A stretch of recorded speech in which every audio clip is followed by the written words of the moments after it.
Madami na. I'm here. Dito ako sa bahay ng aking BFF. Gumagawa kami ng avocado seed oil. Avocado seed oil.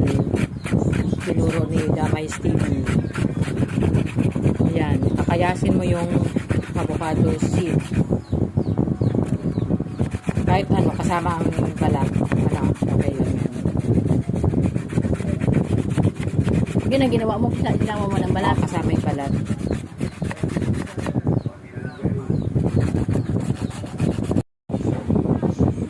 Yan, lagay natin sa container ng yung empty bottle of alcohol. Yan, ubusin mo na kasi ano siya, malaki yung bote. Kayasin ko na lang yan. Para gumawa dito sa isang ano. Ating first formula, virgin coconut oil and clove. Ito yung clove.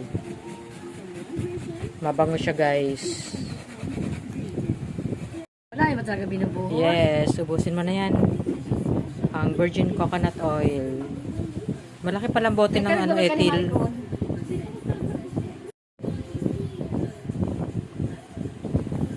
Yan, ihalo na yung virgin coconut oil.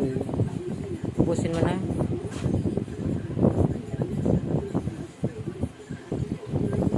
Yan yung clove. Yan ang clove. Tapos kuha ka ng isang dakot.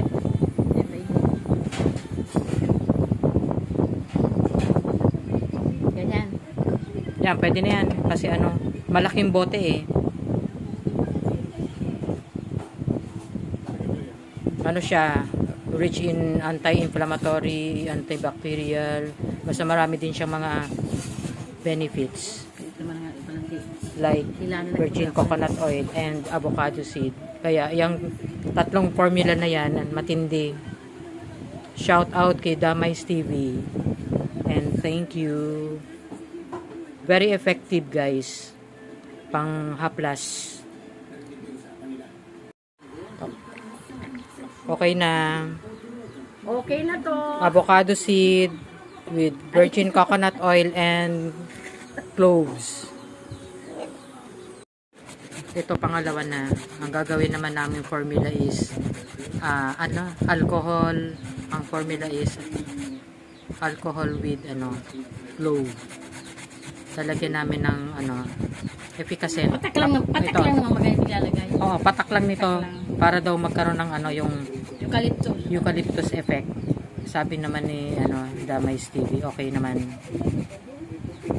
Efficacy, patakan lang, and alcohol. Second avocado seed done. Put alcohol na.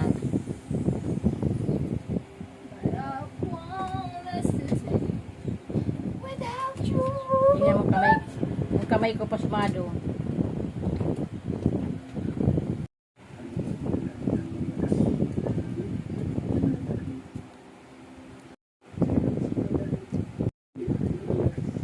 Yes. Saka yung alcohol ba talaga yun? Saman pa ng eucalyptus? Patakan mo na kahit 2 drops of efficacent. Sige.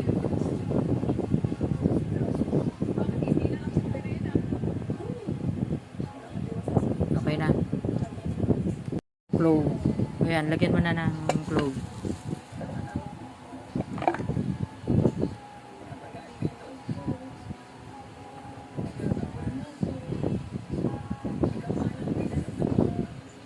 Mabango pati ang clove. Then shake na. Ano yun? Saan kape? Shake. Dapat pala dito na lang. Shake na.